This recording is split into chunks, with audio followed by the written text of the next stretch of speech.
Here's an article on NFL.com. Aspiring coaches and GMs are frustrated with the NFL's diversity issue.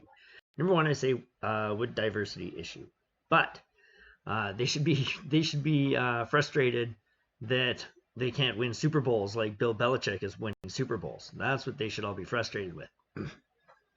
However, it appears that during a break at the NFL Scouting Combine in February, an impromptu discussion about the NFL's hiring practices broke out among a half dozen African-American assistant coaches.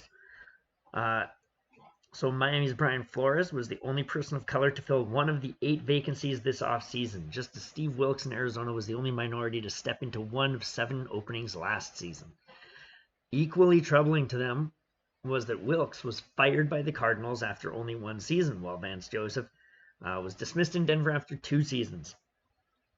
Wilkes' record was 3-13, so I can see why it would be troubling that they let him go. I mean, that obviously shows a ton of progress was made, and that he was well on his way to turning that franchise around. And Joseph's was 11-21. Oh my goodness, another spectacular showing by Vance Joseph, that head coach. I can see why it would be troubling that they would let this person go. Oh wait, but neither had a franchise quarterback in place. Oh my goodness. So there you go. Let's look at that. It's not their fault. It's the fact that the franchise just didn't have a franchise quarterback in place. So it seems like it's not up to the coaches to get the most out of what they have.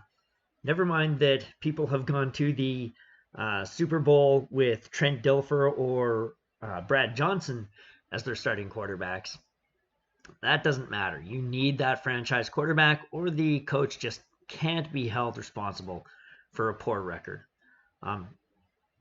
And Wilkes was known to be at a disadvantage because he could not assemble his desired coaching staff after being one of the last hires in that year's cycle. So this, I think, actually has some merit, right? I think this here, he should be allowed to assemble his own staff. But again, if after the 1 year you see that this guy is going 3-13 and you say he was unable to get out of our talent and he was unable to get all of our coaches onto one page, that maybe the people in charge are just saying this is not the guy that we want running our franchise. Further to it, in a lot of cases, it may be that you have that guy and you sort of hire somebody as a fill-in because the person you really want isn't available. And you're just going to take some time and you're going to sort of plug in a stopgap. If they pan out, great, let's keep them and ride that pony.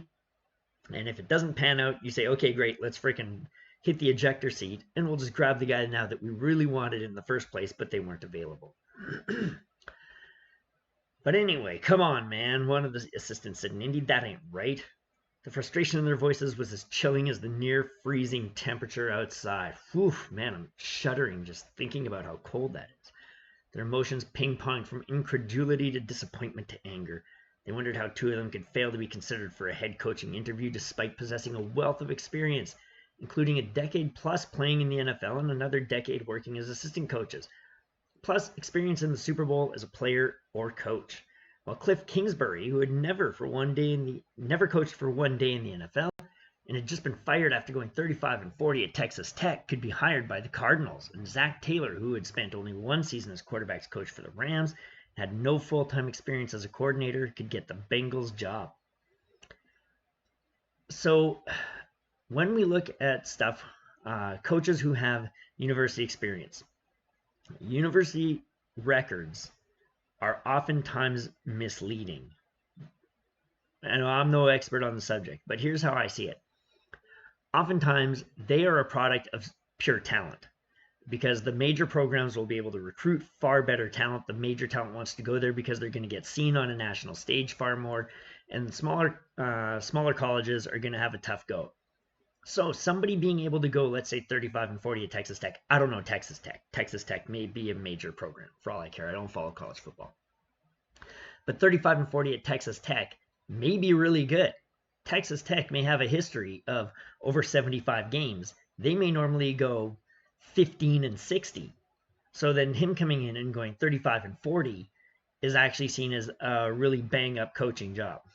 Plus, and it's mentioned here later on, plus there's a movement right now that all these teams seem to be wanting to get the next young, exciting coach. So they're not looking for people who have, this wealth of experience. They look at that as tired and old and stuck in the past. They're just going for people like Cliff Kingsbury. So, for example, Kingsbury and Taylor, who are white, sure, whatever, were lauded by their new teams for creative offensive minds and ties to the quarterback position, attributes that are en vogue these days due to enhanced enforcement of some rules and liberalization of others. This is the key element, right? This phrase here is key. This phrase is not. This could read, Kingsbury and Taylor were lauded by their new teams for their creative offensive minds and ties to the quarterback position. That is the important part. So when we get people here, Steelers wide receivers coach Daryl Drake knows the numbers as well as anyone. He tries not to be discouraged, but it's so difficult. Former NFL wideout who spent 21 years as a college assistant, and I appreciate this guy's frustration. I would be the same. But my guess is that there are a ton of white coaches in the NFL that are also frustrated by their inability after decades in the league to get a shot at a head coaching position. He's been a wideouts coach in the league since 2004. Now 62, he knows his window to become a head coach has closed, but he doesn't want the same thing to happen to younger minorities. However, I believe the NFL just hired somebody who was 60 years old just recently. I want to say, I think it was the Denver Broncos. Was it Vic Fangio for the who'd been a defensive coordinator? So not offensive, defensive, and he was 60. So this guy here still got a shot. If he's good and he puts in a good interview, he may get his chance. He doesn't want the same thing to happen to younger minorities. So when we come down here, we go to, where is this here? Here we go. Sean Payton. Okay. In March, the Arizona Biltmore was bursting with color as team owners arrived for the NFL's annual league meeting. The grass was deep green, the hedges were shades of yellow, and the petunias popped in purples and pinks. It was like a box of crayons, which made the yearly group photos of the league's head coaches and general managers so jarring. It's just as jarring as getting hit by Clay Matthews, I'm telling you. The pictures were as monochromatic as the landscaping was diverse, with just 4 minorities among 32 head coaches, matching the league low for the previous 16 years, and only 1 person of color among the 28 general managers. The meeting offered a chance for the league to reflect on how far it has come over the last 100 years, but it was also a reminder of how far it still has to go when it comes to diversity and inclusion in decision-making positions. Says Sean Payton, we don't have to see the numbers to know we took a step backward in the last hiring cycle, and that has nothing to do with anyone who was hired. So it's just the fact that, man, look at the pictures. Well, I'm happy to say, Mr. Sean Payton, someone who I like as a coach. I'm a big Sean Payton fan. But I'm happy to say, Mr. Payton, that you can, yes, you specifically, you can help this situation out. All you need to do is go to your owner and say, thank you, I'm resigning as head coach because I think that we should have more minority head coaches. So I'm going to step aside and make way for somebody else to come in and take my spot. Get us up to that magic 5 number. That would be fantastic. But are you going to do that? I don't think you are. I don't think you're going to step your way to the side to let somebody else come in because you've got a nice cushy job. And you're damn good at it. Okay? And you deserve to be there, as shown by the record and the performance over the last decade. So we look at these numbers, and we're going to come back here.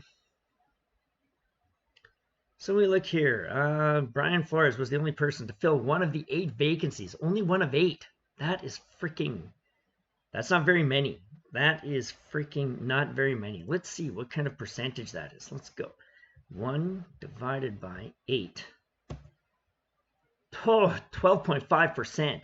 That is freaking low. That is so low. Let's see what the percentage of black people in the United States is. Let's go here. And black. Oh, 12.6. Look at that. Look at that. 12.6.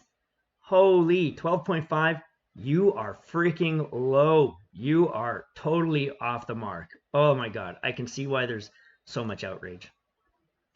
But The bigger issue is when we come down here with this big monochromatic photo, okay?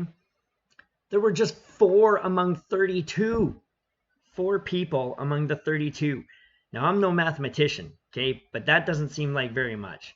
In fact, just off the top of my head, that's like what? 1 or 2%?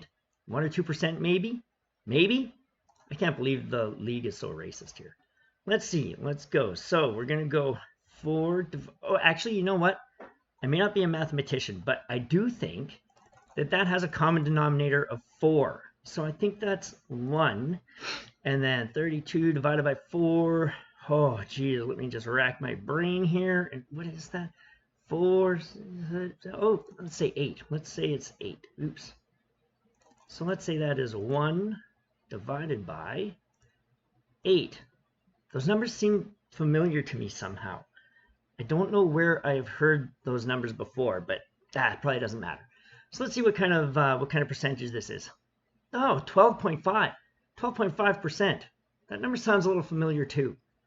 Again, I can't quite place where I've heard that before, but you know, it's probably not important anyways. So let's go check this here for the race. 12.6%. Oh man, I can see the outrage. I can see the frustration. I can see why there is such a problem with this diversity issue. Clearly, something needs to be done, and it needs to be done fast to address the issue. Yeah, there's no possible explanation other than racism.